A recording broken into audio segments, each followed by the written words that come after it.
Tom Brady, I thought he was going to stay retired because Tom's very detailed and planned out. He's not kind of an ad-lib guy. But I said there's a 5% chance, and my reasoning was the days are really long. They're really long. Every day I find myself going, all right, I'm done with stuff. It's 11:45 in the morning every Saturday. And I've seen athletes do this. I want to retire. They have dad guilt. I want to retire. I want to spend more time with my family. And then 7 weeks later, they miss hanging around and doing what they do for a living. So if Brady is anything, though, he's super hyper competitive. We know that, right? He's very driven, very competitive, very aspirational. I think some of this is, number one, Tom looked around the NFC. Russell Wilson left the conference. San Francisco is relying on a kid, Trey Lance. Arizona's talented but noisy. Dallas always underachieves. And Aaron Rodgers got more money, but you're already seeing this morning they have to get rid of people. And Tom looked around and thought, okay, what's my roadblock? The Rams. But Tom's been in this league long enough. Winning back-to-back Super Bowls is almost impossible in this league. It's almost impossible. Guys get a little fat and lazy. They go to too many, parades. They have an extra beer in the offseason. It's just not the same. So much of the NFL, because the competition is so close, so much of it is your will, your offseason. Do you come in ready to go? So I think a big part of it is Tom looked around at the landscape. And we talked about this. Joy and I talked about this. You kind of look around, you're like, man, the bottom of the NFC is big. There's a lot of bad teams and a lot of easy W's, and his division stinks. And the other thing I think is dad guilt. I think highly driven moms and highly driven dads always struggle with guilt. Am I spending time with my kids? Am I spending time with my husband or wife? And Tom had dad guilt. But his kids are getting older. If you've got kids, by 12, 13, they got options too. And his wife, she doesn't stay home much. International. Giselle's busy. The kids have a life. And Tom, after about 6-7 weeks, is like, okay, it's 10:45 in the morning. Anybody want to hang out? And the kids are gone. Giselle doing stuff. And it's like, I really miss football. So I think Tom's hyper-competitive. He surveyed everything. I think there's the dad guilt, which I've talked to a lot of buddies for a long time about this. And the other thing we have to be honest about is Tom's taking care of himself. Marino was hobbled at the end. Elway was hobbled. Peyton was hobbled. Kurt Warner got whacked. All these guys fell apart physically, but athletes last longer. LeBron scored 50 points twice last week. LeBron James is in his 19th year. He's averaging 29.5 points a game. Now think about that. I grew up with Kareem Abdul-Jabbar. He lasted forever. You couldn't stop his skyhook the last day he left the NBA. It's the best shot. Forget Jordan.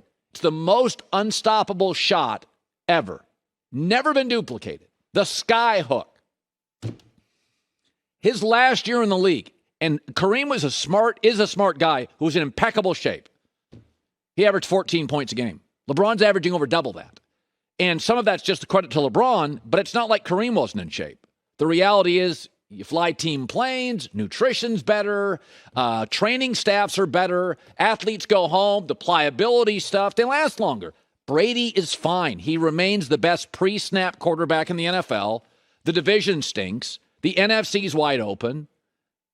Dad guilt. Yeah, after about 8 weeks, you're like, house has been running without me for years. It's going to be just fine. The only surprise in this to me, and it is a surprise because I didn't think he would come back. The only surprise in it for me is Tom is so detailed and so meticulous and such a planner that he's not the kind of guy that's just like, go either way on this stuff. But he said on the Jim Gray podcast about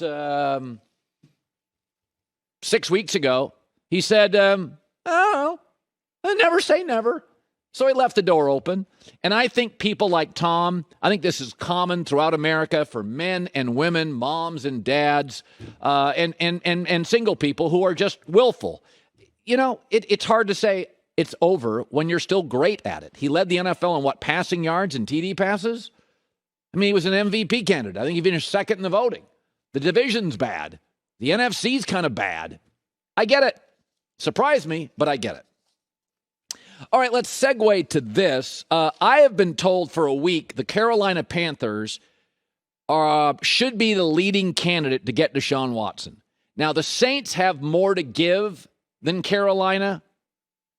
But Carolina, Deshaun's an ACC legend. Carolina's right in the footprint of the ACC. They saw how big Cam was as a Southern football star. The owner wants Deshaun Watson. They've got an offensive coach. So let's talk about the Cleveland Browns and Deshaun Watson. Cleveland Brown fans love. They love to shoot the messenger. Mary Kay Cabot's been breaking stories for 10 to 15 years in Cleveland, and she has a story today that the Cleveland Browns want Deshaun Watson. I have been told the same thing. I was told midway through last season. I got on the phone with a general manager who was friends with Andrew Berry, the GM for the Browns. And he said, and I just asked him about it. I said, what do you make of the Baker Cleveland thing? It was, a routine call. And he said, Andrew Berry's exhausted because Baker's exhausting. The media skirmishes, he's battling every press conference. You got to bring him in occasionally. The injury's not his fault.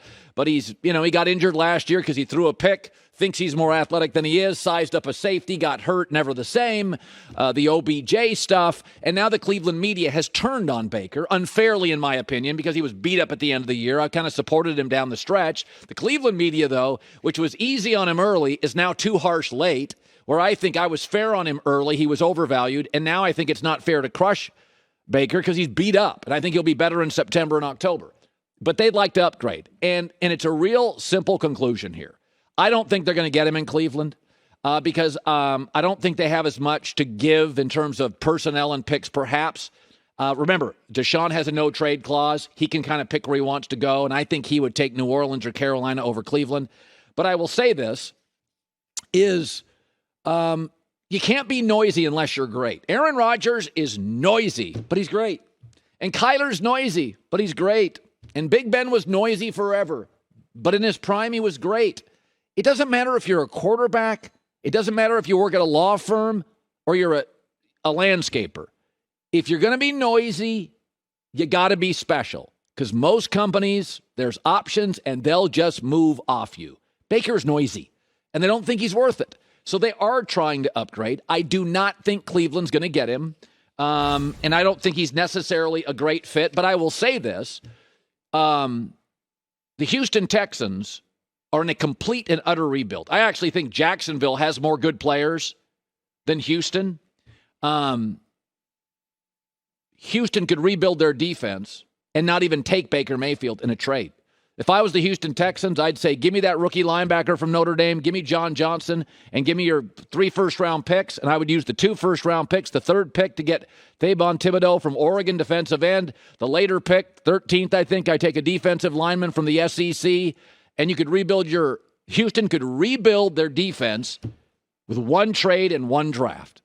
Get a great young linebacker, a great safety, a good edge rusher, a very good defensive lineman, and you wouldn't even need Baker in the deal. You could trade Baker off and get other parts later. Believe me, Baker Mayfield has a market.